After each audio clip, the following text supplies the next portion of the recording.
దేవుని యొక్క అతి శ్రేష్టమైన నామంలో కూడి ఉన్న ప్రతి ఒక్కరికి ప్రభు పేరిట వందనములు తెలియపరుస్తూ ఉన్నాను. మరి దేవుడు ఎంతగానో మే నెలంతయు దేవుని యొక్క కృప ద్వారా మనల్ని అందరిని రక్షించి సంరక్షించి మరల నూతనమైన ఆ నెలలోనికి ప్రవేశపెట్టిన దేవాది దేవునికి మహిమ కలుగును గాక. ఈ యొక్క నెలలో కూడా చక్కటి వాక్యముల ద్వారా దేవునితో మనము కలిసి ఉందాము, చక్కటి సంబంధం కలిగి ఉందాము. ప్రార్థన పూర్వకంగా ఈ యొక్క వాక్య పరిచర్లకు వెళ్దాం. ప్రార్థన చేసుకుందాం. సకలాస్వాదుల కారణభూతుడా మా యొక్క పర్లకు తండ్రి, నీ యొక్క శ్రేష్టమైన ఉన్నతమైన నామములు మరొకసారి వందనములు. ఇదిగో ప్రభా, ఈ యొక్క దినమందు మాకు కావలసిన చక్కటి జీవాహారం మాకు అనుగ్రహించి నీ కృపచాటున మమ్మల్ని బలపరిచి నీ యొక్క వాక్యం ద్వారా మమ్మల్ని వెలిగించి నీవే మహిమగంత పొందుకుంటారని యేసు నామములో అడిగి పెట్టుకుంటున్నాము తండ్రి, ఆమేన్. ఈ యొక్క సమయంలో దేవుని యొక్క వాక్యము మనము జ్ఞానం చేసుకుందాం. ఈ రోజున వాక్యాంశము ప్రపంచం వలె కాదు క్రీస్తు వలె ఉండు అనే అంశము ద్వారా మనము ఈ యొక్క వాక్యాన్ని ధ్యానం చేయబోతూ ఉన్నాం. ప్రపంచంలో ఉన్న వారి వలె కాకుండా క్రీస్తు వలె ఉండాలని ఈ యొక్క నేటి దినమందు మనము వాక్యములో ఉన్న రీతిగా మనము నేర్చుకోబోతూ ఉన్నాం. ఇక్కడ పాత నిబంధనలో కాండాలు ఉన్నాయండి. ఆ కాండాల్లో ప్రాముఖ్యంగా ద్వితీయోపదేశ కాండంలో ఒకసారి మనము జ్ఞాపకం చేసుకున్నట్లయితే ఈ యొక్క 25వ అధ్యాయము 13 నుంచి 14 వచనాలు మనము చదువుకుందాము. ఇక్కడ చక్కటి మాట ఉన్నది. హెచ్చు తగులు గల వేరు వేరు తునికి రాళ్ళు నీ సంచిలో నించుకోకూడదు. హెచ్చు తగులు గల వేరు వేరు తూములు నీ ఇంట ఉంచుకోకూడదు. నీ దేవుడిని యెహోవా నీకిచ్చుచున్న దేశంలో నీవు దీర్ఘాయుష్మంతుడగినట్లు. ఇక్కడ ఈ యొక్క వాక్యంలో మనం చూస్తున్నట్లయితే హెచ్చు తగులు గల వేరు వేరు తునికి రాళ్ళు నీ సంచిలో ఉంచుకొనకూడదని ఈ యొక్క వాక్యములు మనకి తెలియపరుస్తూ ఉన్నాయి.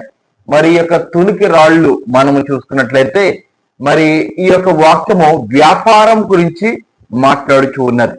వ్యాపారం గురించి మాట్లాడుచూ ఉన్నది. వ్యాపారంలో మనకి అధిక లాభములు కలగాలంటే మనము ఎన్నో విధాలుగా మనుషులను మనము మోసపుస్తూ ఉంటాం కదండి, మోసం చేస్తూ ఉంటాం. అయితే దేవుడు అంటున్న మాట ఏంటంటే, నీవు ఎవరిని మోసము చేయకూడదు. క్రీస్తు వలె నీవు ఉన్నట్లయితే నీవు ఎవరిని మోసము చేయకుండా నీవు ఉండాలి. ఒకవేళ ప్రపంచంలో ఉన్న వాళ్ళే ఉన్నట్లుగా మనం ఉన్నట్లయితే మనము వారిని మోసపరచగలము. అయితే ఈ రీతిగా ఉన్నట్లయితే దేవునికి మనము హేయముగా కనబడతాము. ఏమండి, దేవునికి ఇష్టానుసారంగా మనం ఉండము.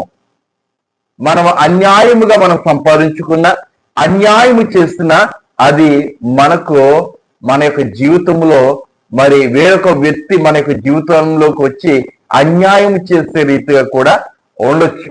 మనము నీతిగా యథార్థవంతముగా మనం జీవించున్నామంటే మనలను ఎవరు మోసము చేయలేరు.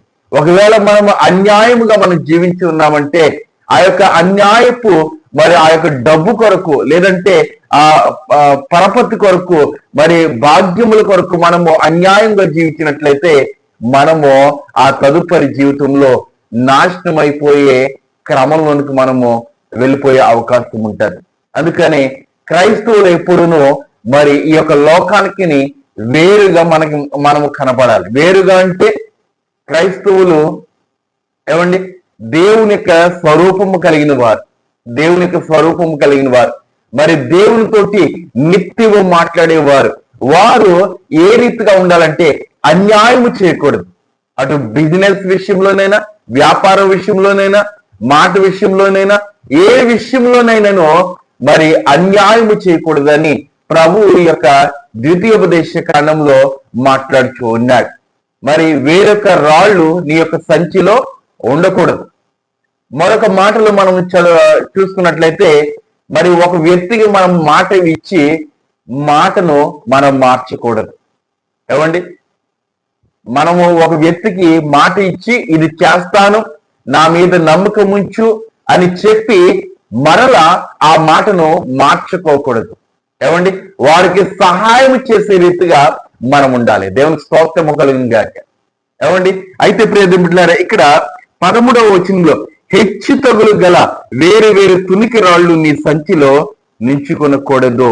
హెచ్చు తగులు గల వేరు వేరు తూములు నీ ఇంట ఉంచుకొనకూడదు. ఏమండి, ఆ హెచ్చు తగులు గల అనగా మరి తక్కువ బరువు కలిగిన ఆ రాళ్ళు నీ సంచిలో ఉంచుకోకూడదు. ఈ రోజున చాలా మంది ఏమండి ఏం చేస్తున్నారంటే ఈ యొక్క డిజిటల్ మీటర్స్ వస్తూ ఉన్నాయి. ఆ మీటర్స్ లో కూడా మరి నెంబర్స్ మారుస్తూ ఉన్నారు. ఏమండి 100 గ్రాములని 50 గ్రాములని ఇలాగున మారుస్తూ ఉన్నారు కదండి. అలాగనే మరి ఇదివరకు కాలంలో మనం చూసినట్లయితే తూకం వేసేవారు కదండి. తూకం వేసేవారు చక్కగా మరి 5 కేజీలని, లేకపోతే 1 కేజీ, 1/2 కేజీ అని, 1/4 కేజీ అని ఇలాగున తూకాలు వేసేవారు. అందులో కూడా హెచ్చు తగులు చూపించేవారు. ఏమండి, ఆ రాళ్ళు కింద ఏదో ఒక అయస్కాంతం పెట్టడమో లేదంటే ఆ తూకము సరిగ్గా చూసేవారు కదండి. కనుక ప్రియమిత్రులారా, క్రైస్తవ బిడ్డలు వ్యాపారం చేసినట్లయితే వారు ఎలా ఉండాలంటే మరి ప్రపంచంలో అందరూ చేస్తున్న వ్యాపారం వల్ల వీరి యొక్క వ్యాపారము ఉండకూడదు. ఏమండి, ప్రపంచంలో అందరూ ఉన్నట్లుగా ఈ యొక్క క్రైస్తవులు ఉండకూడదండి. క్రైస్తవులు ఎప్పుడును వేరుగా ఉండాలి. దేవునికి స్వరూపము కలిగి ఉండాలి, దేవునికి దయాళత్వం కలిగి ఉండాలి, దేవునికి ప్రేమ కలిగి ఉండాలి, ఇచ్చేవారుగా ఉండాలి. పుచ్చుకునేవారు కదండి, ఇచ్చేవారుగా మనం ఉండాలి. అన్యాయం చేయకూడదు. ఎప్పుడు సామెతల్లో కూడా ఎక్కువగా ఈ యొక్క అన్యాయం గురించి మాట్లాడుతూ ఉన్నారు. మనం అన్యాయం చేస్తున్నామంటే ఆ అన్యాయమే తిరిగి మనకు జీవితంలోనికి వస్తూ ఉంటారు. మనల్ని కూడా ఎవరొకరు అన్యాయం చేశారనుకోండి, ఎవరైనా మోసం చేస్తున్నారనుకోండి, అది తెలుస్తున్నదనుకోండి, అప్పుడు మనకి ఎంత బాధ కలుగుతుంది ఒకసారి మనము ఆలోచన చేయాలి. అందుకని క్రైస్తవ జీవితము ఏమండి అన్యాయం చేసే జీవితాల కింద ఉండకూడదు. ఏమండి, ఒకరిని బాగు చేసే రీతిగా ఉండాలి, కానీ ఒకరిని అన్యాయంగా చేసేవారిగా ఉండకూడదని ప్రభుపేట నేను మనవి చేస్తున్నాను. అలాగనే దిగువగా మనం వెళ్ళినట్లయితే లేవి కాండంలో ఒకసారి మనం చదువుదాము. లేవి కాండము 19వ అధ్యాయము 35 నుంచి 36 వాక్యములు మనం చదువుదాం. ఇక్కడ తీర్పు తీర్చినప్పుడు కొలతలో గాని, తునికిలో గాని, పరిమాణంలో గాని మీరు అన్యాయము చేయకూడదు. అన్యాయమైన త్రాసులు, న్యాయమైన గుండ్లు, న్యాయమైన తూము, న్యాయమైన పడి మీకుండవలెను. నేను ఐగుప్తు దేశంలో నుండి మిమ్మల్ని రప్పించిన మీ దేవుడైన యెహోవాను నేనే. ఈ మాటలను మీకు తెలియపరుస్తూ ఉన్నాను. న్యాయముగా మీరు ఉండండి అని ప్రభువు ఈ యొక్క లోకానికి తెలియపరుస్తూ ఉన్నాడు. ఈ యొక్క నేటి దినమందు ఏమండి ఈ యొక్క టెలివిజన్ ద్వారా, ఈ యొక్క యూట్యూబ్ ద్వారా, ఈ యొక్క ఫేస్బుక్ ద్వారా, ఇన్స్టాగ్రాముల ద్వారా దేవుడు ఏం చెప్తూ ఉన్నాడంటే అన్యాయముగా ఉండొద్దు, న్యాయముగా ఉండండి, ప్రపంచానికి మీరు వేరుగా ఉండండి అని క్రైస్తవులకి దేవుడు ప్రాముఖ్యంగా బోధిస్తూ ఉన్నాడు. మరి క్రైస్తవులకైనా బోధిస్తున్నది, క్రైస్తవులకైనా కాదండి, చాలా మంది అన్యులకు కూడా దేవుడు బోధిస్తున్నాడు. అన్యులు కూడా నిజమైన దేవుణ్ణి వారు నమ్ముకుంటూ ఉన్నారు. కానీ క్రైస్తవులు ఏమండి నానాటికి ఏమైపోతున్నారంటే వారు భ్రష్ట జీవితం అనిపిస్తూ ఉన్నారు. దేవుడు అన్నాడు కదా, ఒకవేళ అన్యాయంగా ఉన్నట్లయితే వారిని భ్రష్ట మనసుకు నేను అప్పచెప్తాను అన్నాడు. అలాగనే దేవుడు భ్రష్ట మనసుకు అప్పచెప్పేస్తున్నాడు. ఈరోజు వ్యాపారంలోనైనా ఏ విషయంలోనైనా మనం అన్యాయంగా ఉన్నట్లయితే దేవుని యొక్క శిక్ష నుంచి తప్పించుకునే అవకాశము ఉండదు. అది మనం జ్ఞాపకం చేసుకోవాలి. ఇక్కడ సామెతలో కూడా చక్కటి వాక్యం ఉన్నది. ఆ యొక్క వాక్యాన్ని కూడా మనము ధ్యానం చేద్దాము. అయితే ఇక్కడ 35వ వచనంలో తీర్పు తీర్చినప్పుడు కొలతలో గాని, తునికిలో గాని, ఏమండి ఎవరికైనా మరి తీర్పు తీర్చే అవకాశం వచ్చినప్పుడు ఏమండి వారు ఉన్నవారని లేని వారని మనం చూడకూడదు. ఎవరి పక్షముగా న్యాయం ఉంటే వారి పక్షముగా మనం నిలబడాలి. ఏమండి రాజకీయ వ్యాఖ్యలుగా మనము ఉండకూడదు. క్రైస్తవ బిడ్డలుగా మనం ఉంటున్నాము. క్రైస్తవుల బిడ్డలుగా ఉండి దేవుడు కొన్ని సార్లు కొంతమందిని రాజకీయంలో నిలబెడుతూ ఉంటాడు.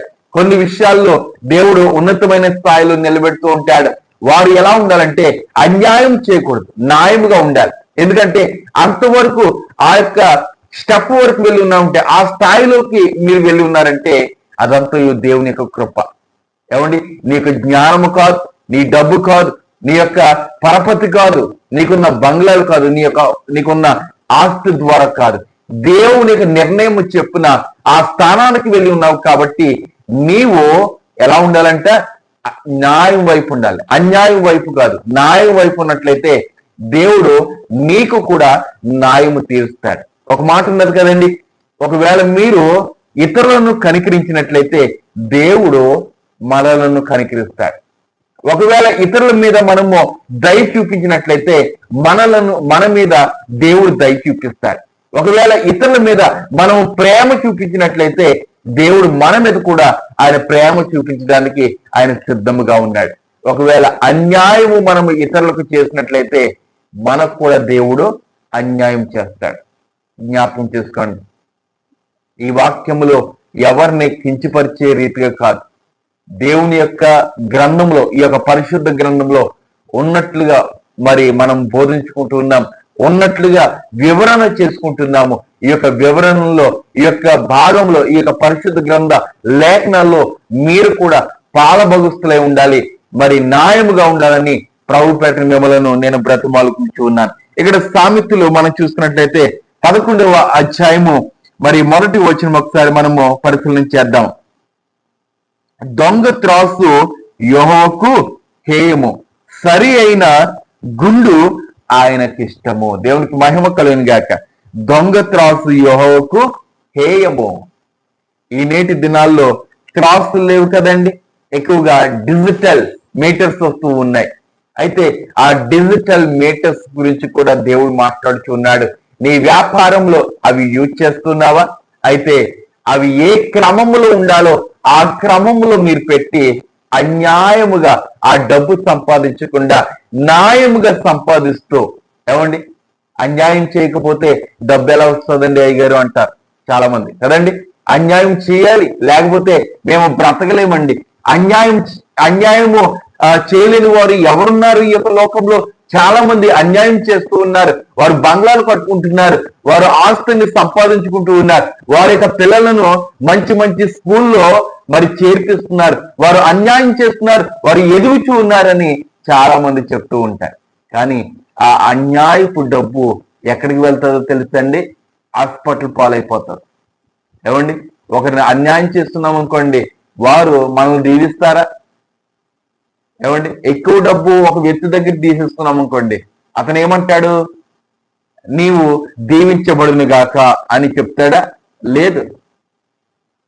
ఆయన కొన్ని శాప మాటలు, అనగా శాపము కలిగే వచనాలు లేదంటే ఆ మాటలు పలుకుతూ ఉంటారు. ఏమండి, వీడి నాశనం అయిపోవాలని ఆ మాటలు పలుకుతూ ఉంటారు. ఆ మాటలు నిజమవ్వచ్చు, ఆ మాటలు దేవుడు వినొచ్చు.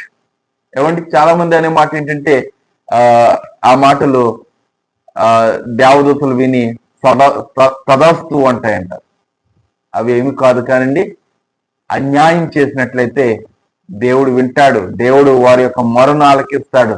ఎవరైతే అన్యాయం చేస్తున్నారో వారిని ఎదుగు బొదుగు లేకుండా వారిని మటుమాయం చేసేస్తాడు దేవుడు. క్రైస్తవులు ఎప్పుడునూ మరి లోకానికి వేరుగా ఉండాలి.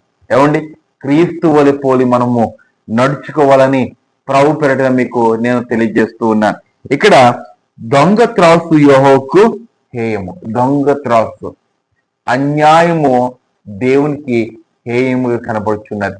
ఒకవేళ మనలో ఎవరైనా అన్యాయం చేస్తున్నట్లయితే ఈ దినమే, ఈ యొక్క సమయమే మీరు దేవుని ఎదుట మీరు ఒప్పుకొని, ప్రభువా, నేను ఇంతవరకు అన్యాయంగా చేసి నేను సంపాదించుకుని ఉన్నాను, దయతో నన్ను క్షమించు అంటే ఆయన క్షమించడానికి ఆయన సంసిద్ధముగా ఉన్నాడు.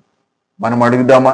దేవా, నన్ను క్షమించు, ఇంతవరకు నేను ఆ యొక్క దొంగ త్రాసు ద్వారా అన్యాయపు తీర్పు ఇచ్చి నేను సంపాదించుకుని ఉన్నాను. అన్యాయపు తీర్పులో ఇంకా మనం చూసినట్లయితే న్యాయవాదులు కూడా మరి ఒకరి దగ్గర ధనము తీసుకుని అన్యాయముగా వాదిస్తూ ఉంటారు. ఏమండి, ఎన్నో కోట్లు వారు తీసుకుంటూ ఉంటారు, లక్షలు తీసుకుంటారు, వేలు తీసుకుంటూ ఉంటారు. ఆ డబ్బు ఎక్కడికి వెళ్ళిపోతుందంటే హాస్పిటల్ పాలైపోతుంది. ఏమండి, అన్యాయంగా మనం ఎప్పుడునూ చేయకూడదు. ఒక స్టోరీ చెప్పి నేను ముగించాలని ఆశపడుచు ఉన్నాను. మరి ఇది వరకు నేను గడిచిన 3 దినాల క్రితము ఒక వీడియో చూస్తానండి. వారు ఎలక్ట్రీషియన్ అయితే ఒక బిల్డింగ్ కి 30 లక్షలు అవుతుందని ఆయన తీసుకొని నాస్తి రకమైన మరి ఆ యొక్క వైరింగ్, నాస్తి రకమైన ఆ స్విచ్లు వేస్తున్నాడు. అయితే యజమానుడు ఓ దినమందు ఆయనను పిలిచి ఉన్నాడు. ఈ యొక్క స్విచెస్ ద్వారా కరెంట్ షాక్ కొడుతూ ఉన్నది, మరి ఈ యొక్క కరెంట్ షాక్ ఎందుకని వస్తున్నదో మీరు చెక్ చేయండి అని తెలియజేసినప్పుడు ఇతను ఎలక్ట్రీషియన్ గా ఉన్న వ్యక్తి ఆ స్విచ్ బోర్డు ముట్టుకున్నప్పుడు వెంటనే అక్కడ షాక్ కొట్టి పడిపోయినప్పుడు తలకి బలమైన గాయం తగిలి ఉన్నారు. వారిని వెంటనే హాస్పిటల్లో జాయిన్ చేస్తున్నారు. అయితే అతను సంపాదించిన ఆ 30 లక్షలు హాస్పిటల్కి ఖర్చుగా వారి తండ్రి గారు ఇచ్చి ఉన్నట్లుగా ఆ వీడియోలో చూపించి ఉన్నారు. ఇక్కడ మనము నేర్చుకోవాల్సిన విషయం ఏంటంటే, మనం అన్యాయముగా ఏదైనా ధనము కానీ ఏదైనా మనం సంపాదించున్నామంటే అది మన యొక్క ప్రాణానికి నష్టమని ఎంచుకొని నీతిగా మనం జీవించినట్లయితే ప్రభువు తప్పకుండా మనల్ని హెచ్చిస్తాడు.